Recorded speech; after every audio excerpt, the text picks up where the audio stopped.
Muli po, magandang araw po sa inyo lahat. Muli po ako po si Madam Jean Tarot Reader para po sa araw na to, ang ibibigay kong card ay pangkalahatan po to. Kuhanin nyo lang po kung sino po yung makaka-relate po dito at kung ngayon po ay pinagdadaanan nyo po to. Ako po si Madam Jean Tarot Reader. Magandang tanghali po sa inyong lahat. Paki-subscribe and follow po ako sa aking YouTube channel po. Sa aking channel po. And then, sa mga gusto pong magpa-private reading, paki-message po ako sa aking account, Jean Tarot Reader. Ang profile ko yung mga bara ko sa aking FB account and then sa aking messenger po. Ngayon pong araw, ay para po sa lahat ng nakakaranas o dumaranas po ngayong araw, kung kayo man po ngayon yung nakakadanas po ngayon na aking ibibigay para sa baraha.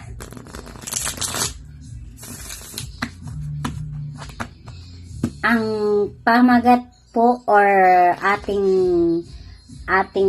baraha po ngayon ay magkahalong pag-asa at pangamba. Sa mga nakakaranas po ngayong araw na to.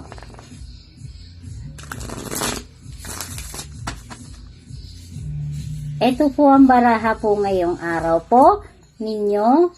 Sabi po dito sa inyong baraha na magkahalong pag-asa at pangamba. Pag-asa is this your card, and then pangamba para sa inyong mahal. And yan po yung sinasabi ng inyong card.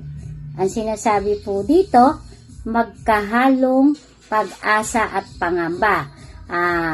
Magkahalong pag-asa at pangamba, ibig sabihin ay darating po sa inyong buhay na kayo po ay dadanas or makakaranas ng pighati or kalungkutan sa inyong mga buhay ngayong pinagdadaanan nyo po. Ibig sabihin po, magkakaroon ka ng mas maraming pangamba or kalungkutan na sinasabi po to ng baraha na pwedeng kayo ay lumayo or mag-decide sa inyong mga sarili upang ayusin or tapusin ang mga pangamba at kalungkutan na dinadanas nyo upang magkaroon kayo ng ginhawa or peace of mind sa inyong mga pinagdadaanan ngayon. Dahil sa pinagdadaanan nyo ngayon na kayo ay masyadong worse o critical ang pinagdadaanan nyo sa kalungkutan bilang may pamilya o boyfriend or girlfriend, dahil sa kayo ay ngayong araw ay kayo ay iniwan or ipinagpalit ng inyong mahal. At para kayo ay makatakas or sinasabi ng baraha nyo na kailangan nyo ng tapusin or layuan para maayos nyo ang pamilya ninyo, na kailangan nyong palayain ang isa't isa. Kung kayo man po ay hindi na maganda or maayos ang inyong kinahantungan ng bilang may relasyon ninyo, kailangan nyo pong mamili or tapusin at para magkaroon kayo ng tinatawag na peace of mind or ginhawa sa inyong buhay. Yan po muli, dahil kayo po ay balang araw or sinasabing naka-destiny, ay makakatagpo kayo ng lalaki muling magmamahal sa inyo na hindi nyo dapat panghinayangan ang inyong minahal na kayo ay ipinagpalit or niloko. na kailangan kayong makaahon at makamove on or maalis ang inyong kalungkutan.